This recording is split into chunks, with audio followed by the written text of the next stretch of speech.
The crack of Mark's hand across Lily's cheek was loud enough to silence the diner. Lily's small frame stiffened, her crutch clattering to the checkered floor as tears blurred her vision. Mark and his friends, Kyle and Brittany, stood over her, their laughter echoing a cruel symphony. They thought they had found an easy target, a quiet girl with a limp, someone no one would dare defend.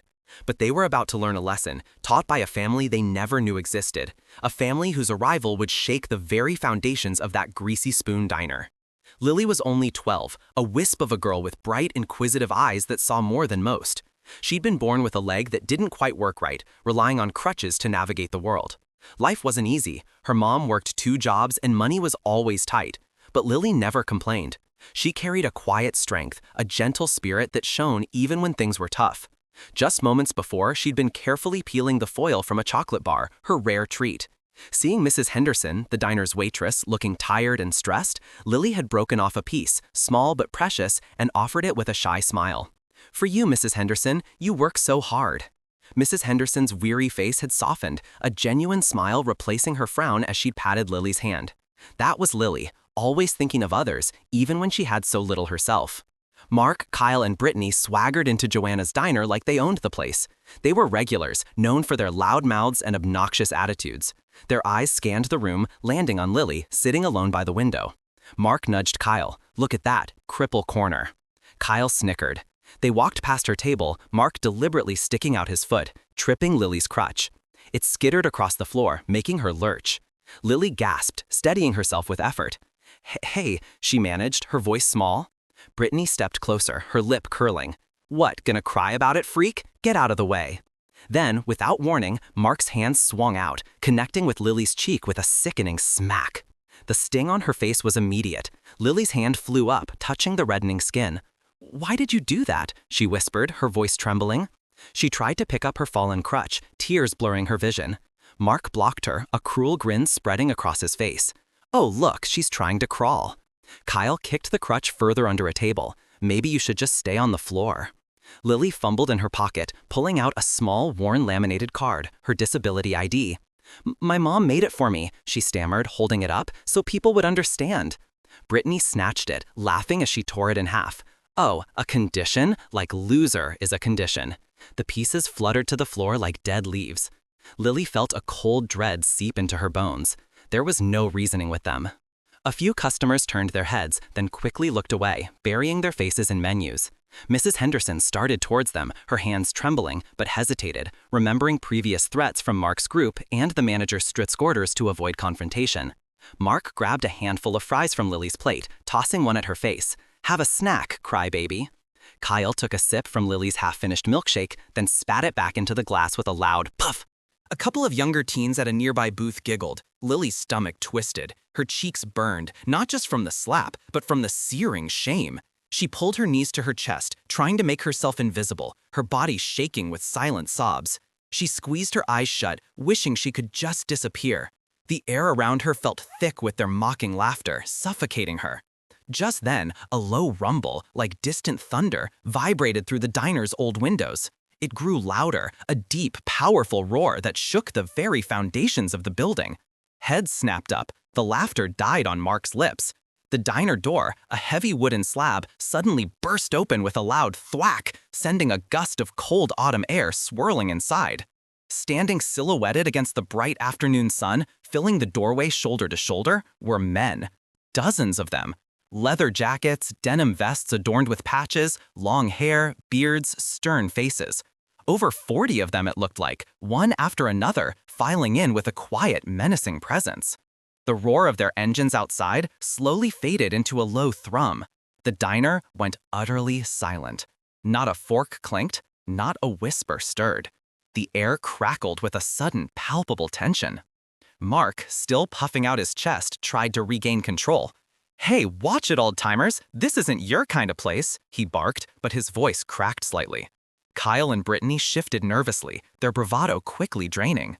The leader of the group, a massive man with a grizzled beard and eyes that missed nothing, stepped forward. He wore a patched leather vest that read Hell's Angels, London Charter, and a smaller patch that said Sergeant at Arms, Big John. His gaze swept the room, then stopped dead on Lily, huddled in her seat, her face streaked with tears, a red mark blooming on her cheek. His eyes narrowed. Big John's lips thinned into a hard line. He walked, slowly, deliberately, straight towards Lily's table. Mark tried to intercept him. "Hey, I said—" Big John didn't even glance at him, simply reaching out a hand, pushing Mark aside with such ease that the bully stumbled backward. Big John knelt beside Lily, his large hand gently touching her shoulder. "Lilybug," he rumbled, his voice surprisingly soft. Lily slowly opened her eyes, seeing his face. A choked cry escaped her, and she launched herself into his arms. "Uncle John," she sobbed, clutching him tight. The entire diner gasped. Mark's face, already pale, went completely white. Kyle looked like he'd seen a ghost. Brittany's jaw dropped, her eyes wide with terror. Big John held Lily close for a moment, letting her cry into his vest. He stroked her hair, then gently pulled back, his gaze sweeping over her tear-stained face, the bright red mark on her cheek. His eyes fell on the torn ID card on the floor, then on the broken crutch. His expression hardened into something cold and dangerous. He stood, towering over Mark, Kyle, and Brittany. "So," Big John's voice was a low growl. "You found yourselves a little game, did you?" Mark scrambled to his feet, trying to sound tough, but his voice was thin. She was in the way, old man. She tripped. It was an accident." Another biker, a woman with braided hair and a stern face, stepped forward.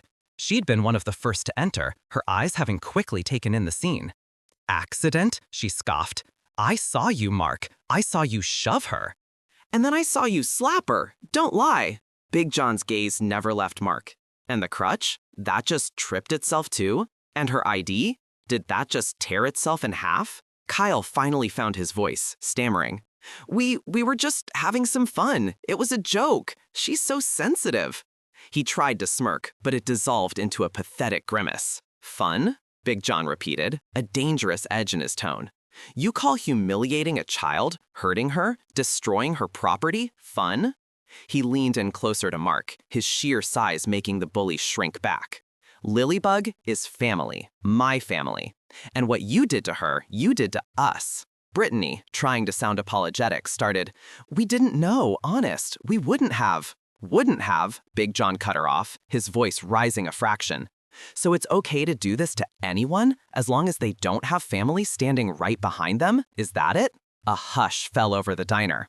The other Hells Angels had fanned out, their silent presence amplifying Big John's words. Their eyes were fixed on the three bullies, not with anger, but with a chilling, unwavering intensity that promised severe consequences without a single punch being thrown. Suddenly, Mrs. Henderson, her face pale but resolute, stepped forward. "They've been nothing but trouble," she said, her voice shaking slightly but firm. "Always harassing the younger customers, always making a mess." She pointed to a security camera above the counter. "It's all on tape, John. Every bit of it." Mark's jaw went slack. Kyle's eyes darted wildly, sweat beading on his forehead. Brittany let out a whimper, her bravado completely evaporated. The realization hit them like a physical blow. Not only were they facing Big John and his entire chapter, but there was undeniable proof of their cruelty. "Here's what's going to happen," Big John said, his voice now calm but utterly final. "You three are going to clean every single table in this diner. Then you're going to scrub the floors. You're going to pay for every single thing you damaged, including Lily's crutch. And you're going to give her a genuine, heartfelt apology. And then," he paused, his gaze hardening, "you're going to call your parents right now on speaker and tell them exactly what you did and who you did it to. I'm going to have a little chat with them myself about what kind of children they're raising. And if I ever hear that you so much as looked at Lily or any child wrong again, this diner will be the least of your worries. Understood?" Mark's face was a mask of utter horror. He opened his mouth, but no sound came out. Kyle's knees buckled slightly. Brittany was openly sobbing now. The diner manager, Mr. Peterson, who had been hiding in the back, finally emerged, looking terrified but also relieved. "They're banned," he announced, his voice shaky, "permanently." One by one, the customers who had looked away earlier now openly glared at the bullies, their faces etched with disgust. The weight of their shame, combined with the silent, formidable presence of the Hells Angels, crushed them. They had truly hit rock bottom, not with a bang, but with a terrifying, humiliating whimper. The bullies, under the unwavering gaze of the Hells Angels, stumbled through their assigned tasks, their faces red with shame. Their apologies to Lily were mumbled and forced, but Big John made sure they were said. Lily, comforted and protected, watched them, a small sense of justice settling in her heart. Later, as the diner slowly filled again with chatter and the aroma of coffee, Lily sat on a booth seat, her Uncle Ton beside her, a gentle giant. He'd ordered her a new milkshake, and a gleaming new pair of crutches already stood by the table, courtesy of the chapter. She took a sip of her strawberry shake, looking up at Big John. He winked, his stern face softening into a warm smile. Outside, the roar of engines slowly faded as the rest of the Hells Angels departed, leaving behind a profound sense of peace and a clear message. Lily leaned her head against her uncle's arm. For the first time in a long time, she felt truly safe, truly seen, and truly loved. The diner, once a place of fear, now felt like home again. Stories like Lily's remind us that true strength often comes from unexpected places, and that kindness, no matter how small, can return to us tenfold. If this story resonated with you, please hit that like button and subscribe to our channel for more tales of justice and unexpected heroes. What do you think about the way Big John handled the situation? Let us know your thoughts in the comments below. Thank you for listening, and we'll see you in the next story.